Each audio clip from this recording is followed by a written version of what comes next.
Hola, esto es Radio Sefarad y estas son las noticias. Las comenta Jorge, ¿qué hay? ¿Qué tal, Alejandro? Vamos con los titulares de hoy. Israel y Hamás estarían negociando para la liberación de cautivos en Gaza. Estados Unidos alerta que el gobierno sirio prepara un nuevo ataque con armas químicas. Aumentan los ataques violentos de grupos judíos contra soldados y palestinos.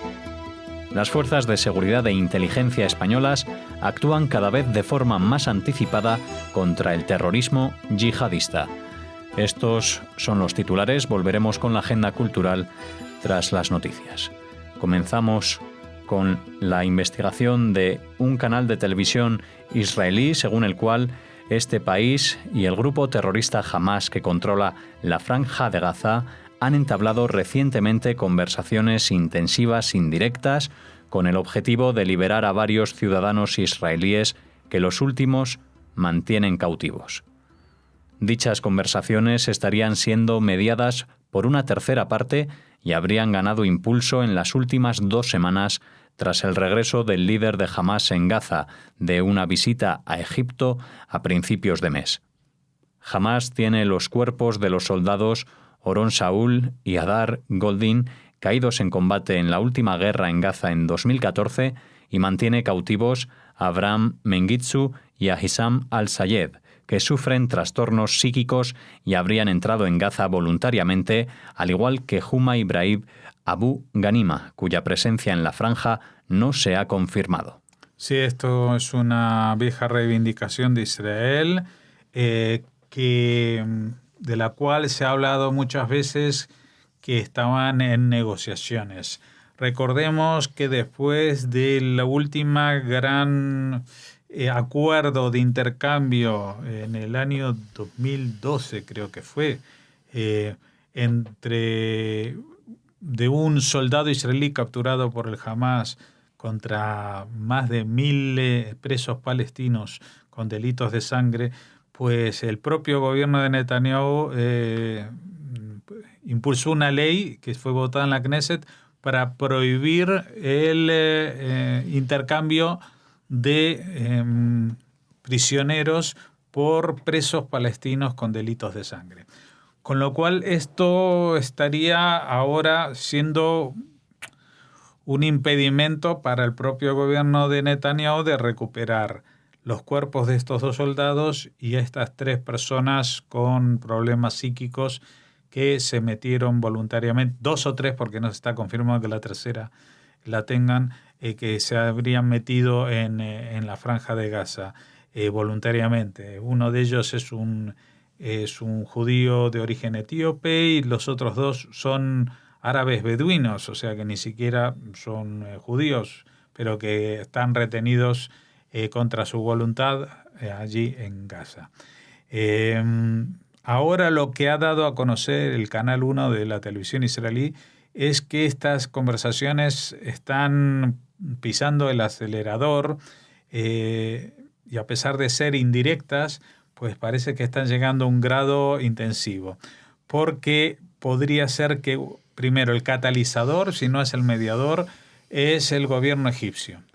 Recordemos que el mes pasado estuvo el jefe máximo de Hamás en la Franja de Gaza, estuvo de visita en el Cairo. A consecuencia de ello, hace pocos días anunciamos el envío de 1 millón de litros de combustible para subsanar los déficits de electricidad que tienen en la Franja de Gaza.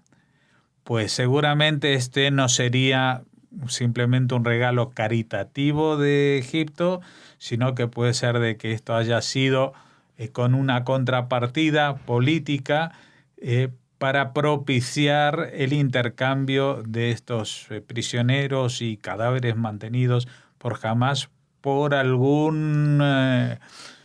no sería tampoco tan desquiciado pensar algún alivio en el cerco y en el embargo que hay a los bienes que entran a la Franja de Gaza. Ese podría ser uno de los términos, o que se permita la construcción ya tantas veces postergada de un aeropuerto en una isla frente a la playa de la Franja de Gaza, que aliviaría la sensación de ahogo que puede tener esta población aislada. Posiblemente también el mediador directo en estas conversaciones sea una ex primer ministro palestino enfrentado a Mahmoud Abbas justamente por su postura moderada y de acercamiento, que también ha estado en la mediación con la gente de Hamas en oportunidades anteriores. Así que, bueno, aquí hay muchos que podrían ganar de esta situación. Israel lo único que tiene para ganar de esta situación es poder dar a las familias de Oron Shaul y Hadar Goldin los cadáveres de sus muertos, y a las familias de los enfermos mentales que están retenidos contra su voluntad, pues a las personas que allí están. ¿Cuál sería la contrapartida? No la sabemos, pero parece ser de que este es un juego a muchas bandas en el que va a haber muchos beneficiados. El gobierno de Estados Unidos alerta que ha identificado potenciales preparativos del régimen del presidente sirio Bashar al-Assad para llevar a cabo un nuevo ataque con armas químicas en ese país, y sostuvo que si eso ocurre, el mandatario y sus fuerzas armadas pagarán un alto precio. Recordemos que tras el ataque químico ocurrido en el norte de Siria a principios del pasado abril, del que Occidente culpa al régimen de Assad, el presidente de Estados Unidos ordenó el bombardeo de una base aérea del gobierno sirio. Trump y Putin prevén tener su primer encuentro bilateral la próxima semana en el marco de la cumbre de líderes del G20, a la que ambos asistirán en Hamburgo, en Alemania. Bueno, aquí podríamos, para entender bien qué es lo que está pasando, juntar varias noticias que se dieron durante los últimos 2 o 3 meses. Recordarán todos este ataque que fue en abril, de que Trump de pronto ataca Siria con una serie de misiles desde el mar sobre una base militar aérea de la que salieron los ataques químicos. ¿Con qué seguridad contaba Estados Unidos para hacer un ataque de ese estilo? Pues seguramente tenía una información de inteligencia de muy alto nivel, y también avisó a los rusos para que no estuvieran en la zona y no se produjeran bajas rusas en el intercambio, no el intercambio, sino en el bombardeo. Y luego hemos visto cómo semanas después, pues el propio Trump le contaba al embajador ruso y al ministro de Relaciones Exteriores algunos datos que estaban considerados como secreto de Estado, y se barajaba, por supuesto sin confirmar, la posibilidad muy elevada de que esa información hubiera sido obtenida y facilitada por la inteligencia israelí.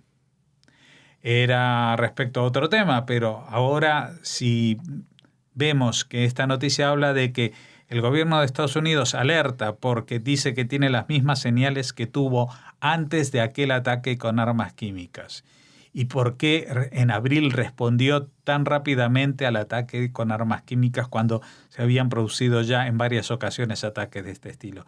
Pues es muy probable, al menos yo lo aventuro así, de que otra vez sean los servicios de información y de inteligencia israelí los que hayan informado en abril al presidente Trump que el gobierno sirio estaba a punto de usar las armas químicas, y que a pesar de esperar que no se produjese, en el momento que las utilizaron, pues fue cuando Trump decidió bombardear, porque tenía toda la certeza, incluso previa, que había sido el gobierno presidencial quien las había usado.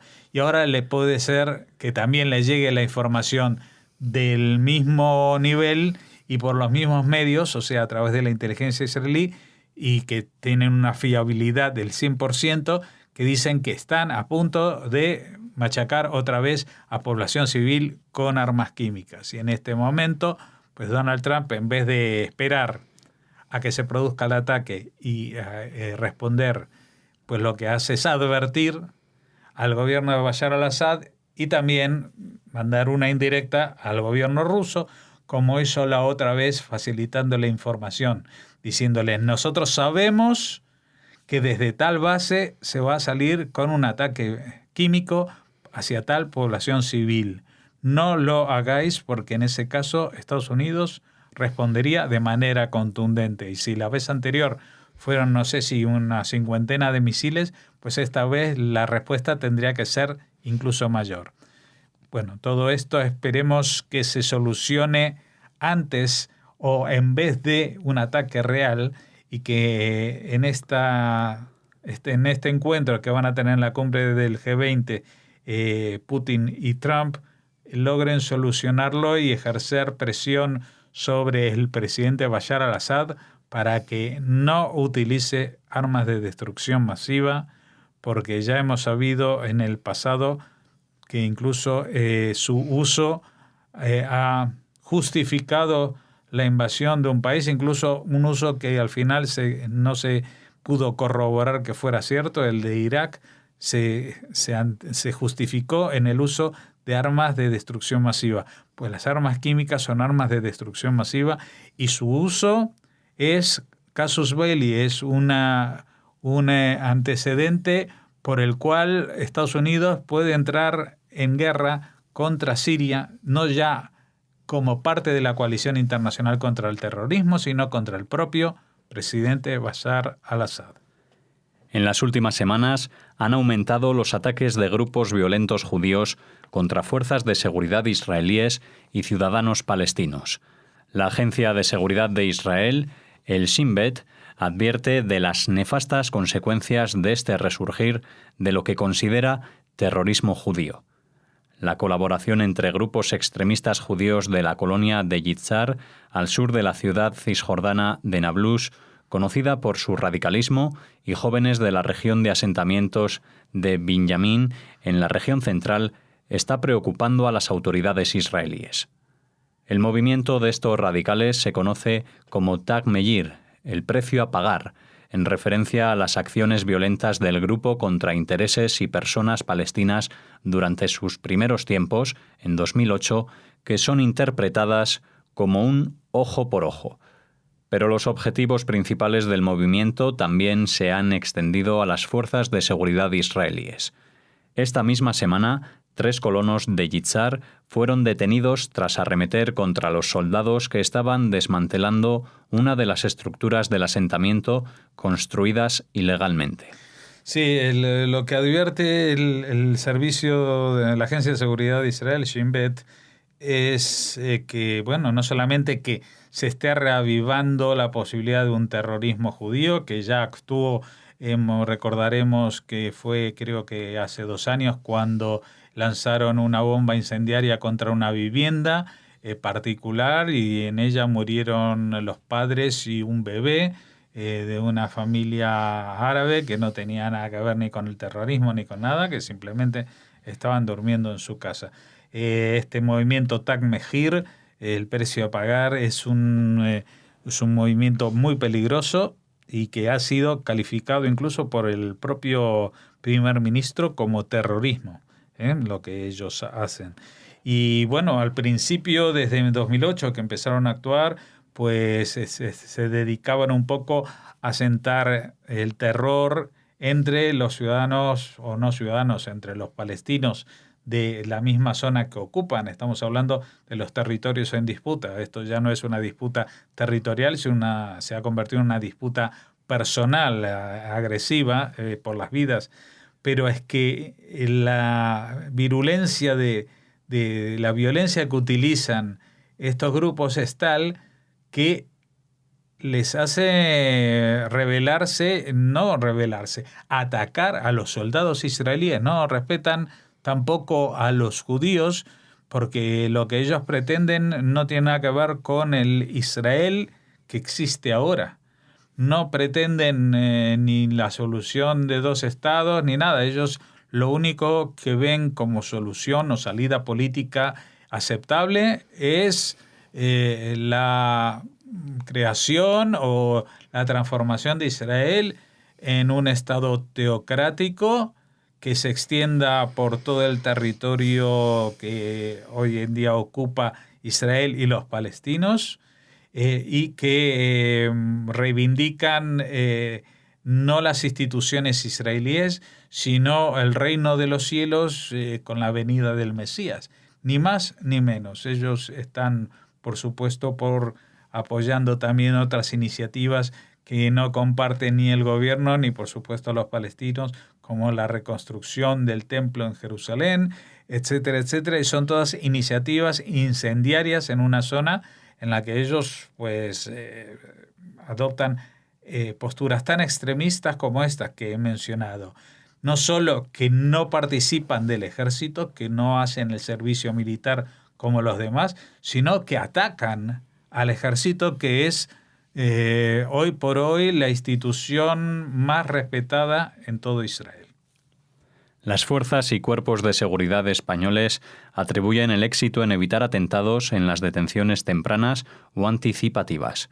Este mecanismo de prevención implica a la Policía Nacional, la Ertzaintza, los Mossos d'Esquadra, la Guardia Civil, el Centro Nacional de Inteligencia y a los especialistas en inteligencia del Ministerio de Defensa. Analistas, infiltrados y confidentes completan la red de vigilancia de las fuerzas de seguridad que rastrea mezquitas, lugares de culto privado, zonas calientes susceptibles de convertirse en focos de radicalización. Los servicios de seguridad han catalogado hasta 34.400 en toda España y, por supuesto, Internet.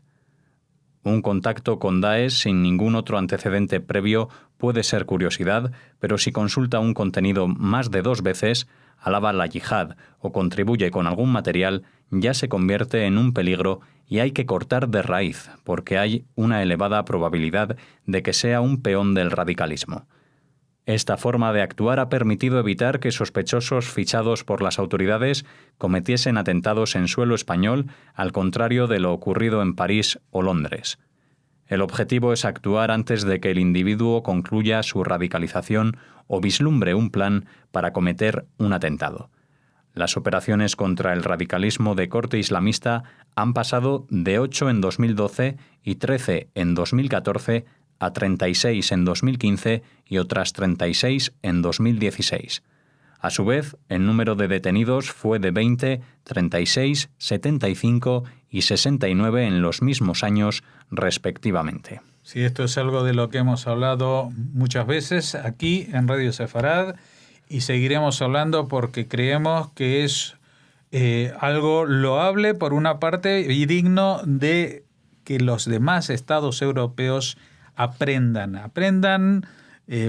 Muchas veces nosotros aquí en España tenemos el complejo de inferioridad, de que como estamos en la punta del mapa europeo, pues y en el sur, pues lo que hacemos nosotros es algo de menor calidad de lo que hacen otros países. No en la lucha antiterrorista. En la lucha antiterrorista, España está haciendo desde el 2004, desde que pasó lo que pasó con los trenes de Atocha, desde el 11M, pues las cosas se están empezando a hacer muy bien y han pasado más de 10 años, 13 años desde entonces, sin ningún atentado. Y no, otra vez lo repito y lo repetiré las veces que haga falta, no porque no se hayan planeado, no porque no haya intención de los grupos yihadistas de atentar en España, sino porque hay una alerta temprana y cada vez, como aseguran las propias fuerzas y cuerpos de seguridad, cada vez más temprana, porque esa es la clave. La clave está y funciona.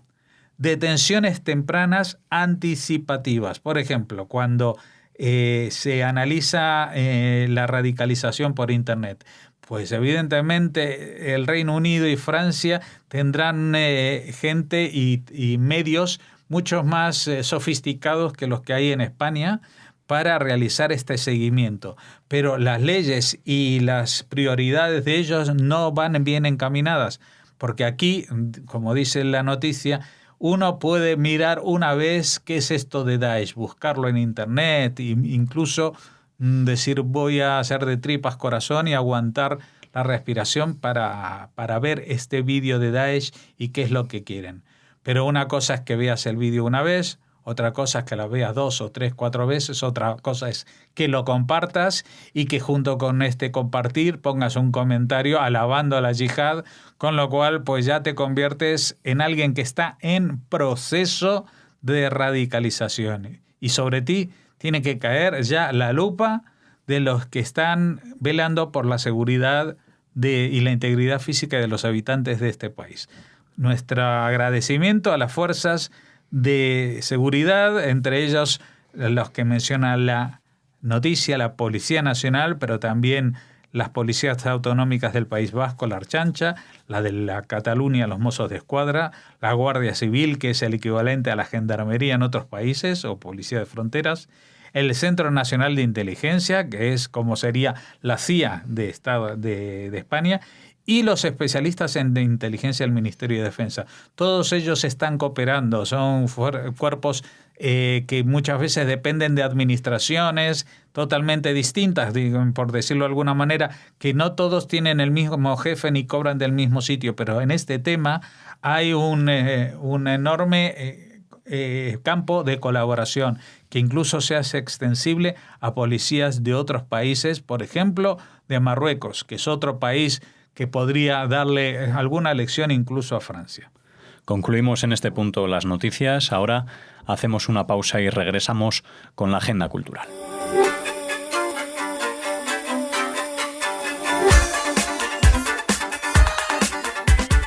Estamos de nuevo con todos ustedes en la agenda cultural. Hola Raquel. Hola Alex, hola a todos. Para que nos cuente concretamente nuestra compañera qué es lo que si no quiero... merece la pena. Pues si no quieres, te robaré algún papel para no dejar a nuestros oyentes. Estoy encantada de poder contarles cosas. Por ejemplo, Alex, venga, empezamos hablándoles de una presentación.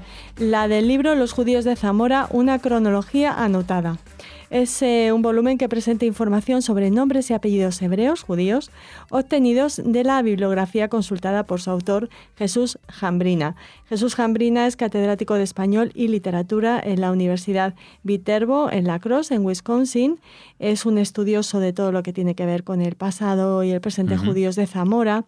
Es el promotor, es director fundador del Centro Isaac Campanton, dedicado, como muchos de ustedes saben, al estudio de la historia y la cultura judía en Zamora y Castilla y León. Y es el promotor del Congreso Internacional que se celebra todos los años en Zamora, del que nos hablan siempre nuestros amigos José Manuel Laureiro y Anún Barriuso. En este caso, José Manuel Laureiro dialogará con el profesor Jambrina, en este evento que organiza Centro Sefarat Israel y cuya cuya convocatoria es el próximo 29 de junio a las 7 de la tarde. En este libro, además de la cronología, el volumen presenta información sobre nombres y apellidos hebreos obtenidos de la bibliografía, que también se incluye como aporte adicional. Además, se añade un texto biográfico del autor sobre Isaac ben Jacob Campanton, quien nació en 1360 y falleció en 1463, fue rabino de Zamora, Gaón de Castilla y León y fundador de la última gran academia rabínica de la península ibérica. Así que todos los que están interesados, y sabemos que son muchos, en la genealogía judía, en las huellas de los apellidos judíos en nuestro país, si quieren saber si el suyo, que a lo mejor nacieron en Zamora, tiene que ver o no con los judíos, bueno, pues les invitamos a asistir a la presentación de este libro y también leerlo. Se llama, les recuerdo, Los judíos de Zamora, una cronología anotada. Pues ahí pueden encontrar quizá sus orígenes o tal vez sus apellidos provenientes de esta zona de Castilla y León. Y ahora vamos a hablarles de otro libro, de título sugerente, La calle Zamenhof. En Tel Aviv es preciosa esta calle, pero no hablamos de la calle, sino, ya saben, del inventor del Esperanto. Lo firma Roman Dobrownik. Es un escritor polaco afincado en España, y La calle Zamenhof presenta la historia de dos personas unidas por un mismo apellido. El abuelo fue el creador de la lengua internacional del Esperanto, un idealista que construyó puentes de comunicación por encima de las barreras étnicas y nacionales. El nieto, único superviviente del Holocausto, es ingeniero y creó otros puentes en una trayectoria vital que le llevó también a distintos lugares del mundo. Un nieto que hoy, en conversaciones con el periodista, autor de este libro, recuerda esa época turbulenta de la que ambos fueron testigos en un área geográfica alrededor de las actuales Polonia y Lituania, que sufrió algunas de las mayores catástrofes del siglo XX. Primero, la Gran Guerra, durante la que falleció el abuelo, Zamenhof, hace justo ahora 100 años, y después la Segunda Guerra Mundial, durante la que fueron asesinados sus 3 hijos y de la que solo el nieto sobrevivió. Un libro, pues otro libro muy más interesante. Para guardar y para apuntar y sobre todo para leer. Parece un libro dramático, por lo que hemos contado, pero el seudónimo con el que el doctor Zamenhof firmó su primer libro y que luego tomó para denominar su lengua, Esperanto, significa el que tiene esperanza. Y esta es una obra que hace honor al nombre del principal legado de Zamenhof, que Zamenhof nos dejó. Es un libro esperanzado y que nos llega gracias a la editorial Certeza Río Ediciones. Bueno. Río Piedras Ediciones. Pues Río Piedras Ediciones Certeza. Es editor de este libro, que esperemos que puedan disfrutar. Sí, y que estamos deseando poder entrevistar a algunos de los responsables de Certeza o al propio autor en nuestro perfecto polaco. Suponemos que sabrá castellano para poder conocer mejor este libro. Bueno, le dedicaremos seguro un sefer para él. Y terminamos hablando de cine israelí en Córdoba. El delegado de Cultura, Turismo y Deportes de la Junta de Andalucía en Córdoba, Francisco Alcalde, ha presentado recientemente la programación de la Filmoteca de Andalucía en su sede cordobesa para el mes de julio, en la que se alternan los estrenos con un ciclo de cine alemán que aborda la Escuela de Berlín y otro de cine israelí contemporáneo. Nos vamos a fijar, como ya habrán sospechado, en el de cine israelí contemporáneo para comentarles que se proyectará, por ejemplo, el próximo 7 de julio en El Sótano, Al final del mundo gira a la izquierda y Medusas el 11 de julio, La fogata de Matchmaker el 12 de julio, Mr. Baum y el Parque de los Vidrios Rotos el 13 de julio y Las queridas hermanas y calle Bolholmer el 14 de julio. Bueno, pues así una un buena ciclo selección muy completo, de varias películas, 5 en concreto, para un periodo de 2 semanas. O sea que tenemos un cine de verano en julio en Córdoba muy intenso, muy contemporáneo y muy israelí. Y un poquito más de 5 películas, ¿eh? Un poquito más, sí. Pues igual mira, te he separado algún título. En El Sótano, al final te del lo he mundo. Unido más bien. Al final del mundo gira a la izquierda. Medusas 3, The Matchmaker 4, Mr. Baum, El Parque de los Vidrios Rotos, Queridas Hermanas y Calle Bolholmer 8. Bueno, pues una corrección perfecta más. Porque tenemos en 14 días 8 películas fantásticas para que puedan disfrutar allí en Córdoba, en los diferentes espacios donde se proyectarán. En la Filmoteca, en la sede de la Filmoteca. Vale, veía una sala por ahí concreta, pues en la sede de la Filmoteca Cordobesa.